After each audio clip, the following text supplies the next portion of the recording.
this is a place that also is an education.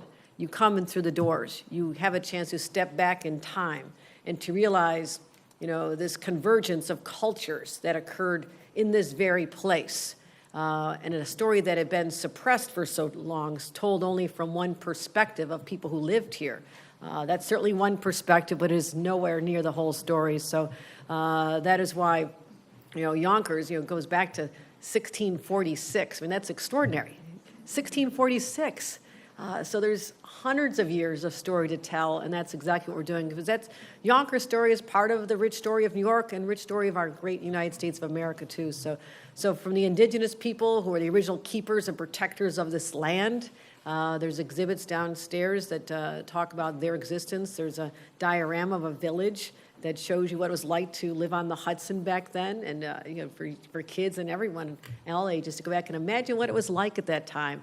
And the traders and trappers who went up and down the Hudson and opened up the corridors of commerce that created the city of Albany, the work that was done up there all the way up the pipeline, and how the traders were part of this, the Revolutionary War patriots who fought for freedom and against tyranny, and the loyalists who we would say were on the wrong side of history, but they were here as well. But also the enslaved African people who were forced to work the land and build the towns and were weighed down by physical shackles and truly historic injustice. That was the suppressed, untold story of this space for too long. And today we now liberate that story. We will make sure that everyone knows the true story. Each of those individual stories add up to the conclusive story of what happened in this space throughout history. And that's what the Philipse Manor Hall will now tell that story like never before.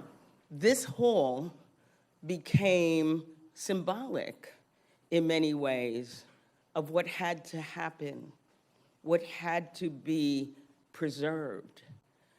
This hall, like everything else in this neighborhood, had been left to deteriorate.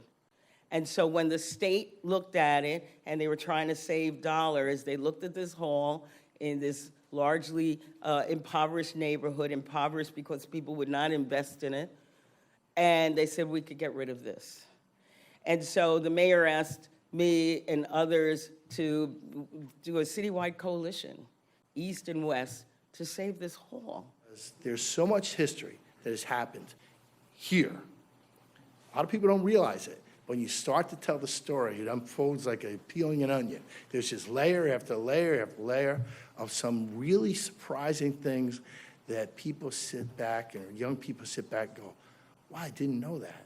I didn't know that George Washington, dated Barry Phillips. My wife, the first lady of the city, thought it was wonderful when I was here. I didn't get inaugurated when it was the city council, but I did.